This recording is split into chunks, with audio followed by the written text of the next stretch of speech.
I could have got a scholarship for track, but but eventually I ended up signing with Arkansas State, but I didn't go, so I took the JUCO route, and that's how I ended up with this up here. Mm. So good decision. Probably what? Yeah. Best decision I think I made in my life, because I signed with Arkansas State as a Prop 48. Yeah. So I was going to miss for a year of football, and a guy named James Shebest, he came to my high school and actually talked to me. He's like, "Look, we got you got recommended by Florida to come to JUCO." So I thought about it, and I say, I don't want to really sit out a year. Yeah.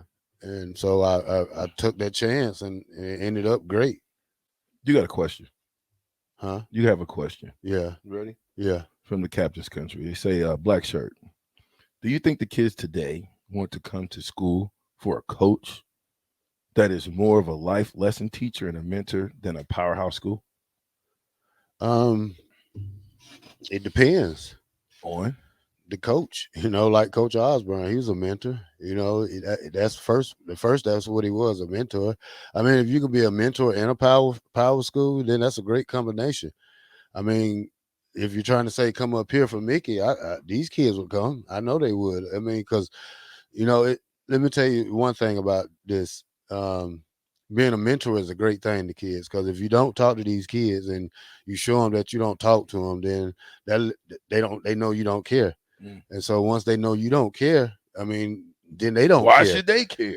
That's what I'm saying. So you gotta have a coach, like I said earlier. You gotta have a head coach that talks to you, not walk past you and don't say nothing to you, because I guarantee you that what was going on up here. But Mickey's the type of coach you can come to. You can, he will call your parents. He will talk to your parents. He's a family first guy. And that's one thing that these kids need, is that just know that they got a coach they can go talk to. Yeah. They got a coach that they ain't afraid to go talk to. Yeah. They ain't gonna bite the head off or set a meeting and not show up, or tell them we're close. Let me take a shot. So here's moving forward. This is Willie 8-4 says. So every time Bob says, okay, we're gonna go 10. Okay. 9. Okay. 8. Yeah, Nebraska defense. Okay. 7. Yeah, I was talking about 6. Yeah. Okay. 5. Okay. 4. Okay. 3. Okay. 2. Okay. Destruct. Now. Boom shakalaka. Okay. But yeah, So Bob. Thank you, Bob. Man, we're just giving you a shout out, Bob. Yeah, Bob. Man, we appreciate. He's got good points. This Bob. Seriously, we appreciate you.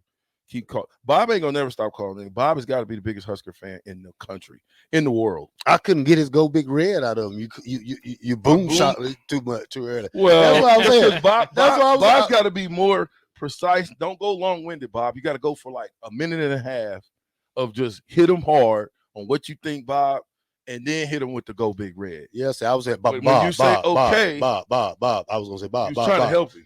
Give me your best Big Red. Go Big Red, Bob. But you already had self-destructed on. Yeah, well, I was trying to give Bob a chance. He was going places. I like what Bob was saying though, but some of the stuff Bob had was great. Ray 10-2 says, "I took a shot for every okay. I'm taking the rest of the day off." Well, but hey, you might be up to about 12 shots right now, so you might want to lay down and listen to us. Hey, John said, "You guys look like the village people doing YMCA." You guys are crazy, man. I don't know where who came up with that dance. You were That's true. Me. Really? Yeah, yeah. I just like it. I like the look of it. Listen, this is Tough Talk Tuesday. So on this Tough Talk Tuesday, I got to get to some not good news. But it's close to me, and I want to be able to reach out to this kid because I've been in his shoes before, and it just shows you how when you don't have a coach that can keep these kids around, we open the door for all types of things to happen to them, because sometimes football players are not, smartest tool in the shed all the time, and sometimes we are more trusting of people than we should be. And so I woke up this morning and I'm looking at, I always look at the sport news or the news, and doggone Xavier Betts.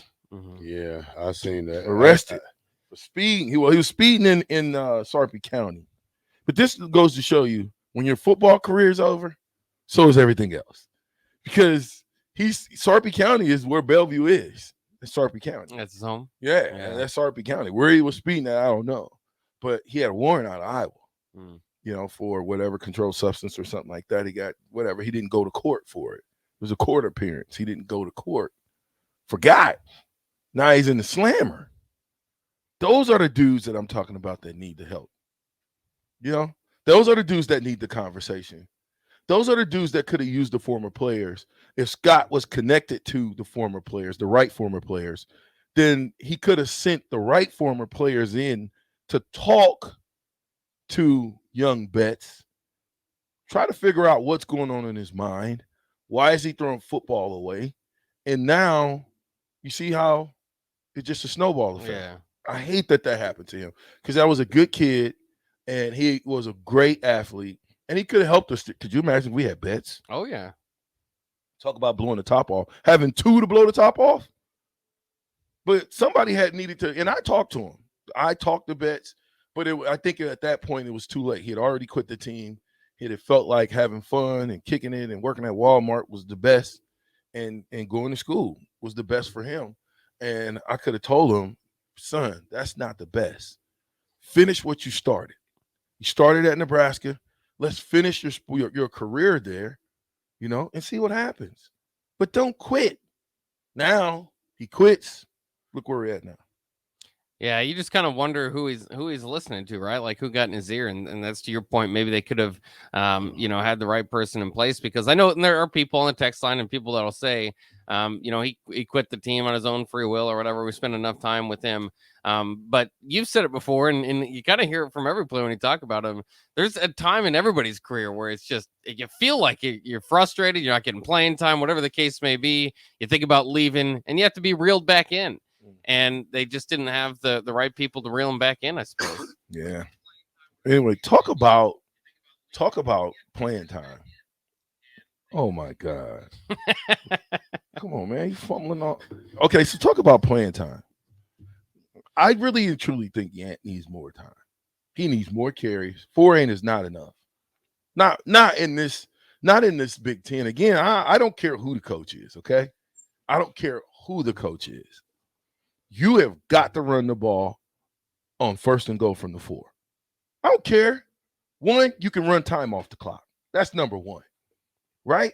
Mm-hmm. If you're gonna have time management be something that you think about, then 1st and goal from the 4 is a great time management series. You can take as much time as you want, right? But this is a part of our game that's. What do you think Michigan's gonna do? Oh, they're gonna run it. 1st and goal at the 4, huh? yeah. They're running. What's Michigan gonna do? I don't care if they can't run it, they're gonna try. Just like Purdue. Everybody was like, oh, Purdue can't run the ball. They can't run the ball. Well, what? They ran the ball 40-something times a game against us. They ran the ball 40-something times of 101 called playbook. Holy smokes. You got to get to the ball. So when I say it's a Tough Talk Tuesday, there's some 3 things that I think we have to work on going into this bye week. Number 1, getting healthy. We have got to get healthy.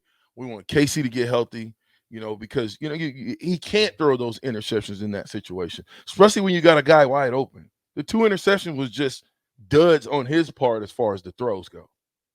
And you can't have that and win football games. But we have to take into consideration the fact that the man has been hit 129 times. Dude, for real? Who been hit? What now? 129 times. Who's Casey? Throughout the season. He's gonna be in a wheelchair in the off season. That's why I say that's my MVP, because to have the wherewithal to throw a dud and come back, throw a bomb on the money. Keep in mind he threw a few bombs and they was on the money. So I don't know what it's going to take for him to stay consistent. Like the back of the end zone, we could have hit that shot that was wide open. But again, Coach Osborne taught us that 3 things can happen when you throw the ball. 2 of them ain't good. What are they, Bob? Incompletion, interception. There you go. Incompletion, interception. So you already behind the 8 ball. You 2-1 down when you throw the ball. Period. So I just think that we have to take again the head coach, who's an awesome offensive coordinator for Purdue. He did exactly that. We start buttoning up on this, he would take that. We start buttoning up on that, he would take this. Every time we got in a 3-man rush, he didn't care. He would either run it or throw it. Well, you had to run all day long.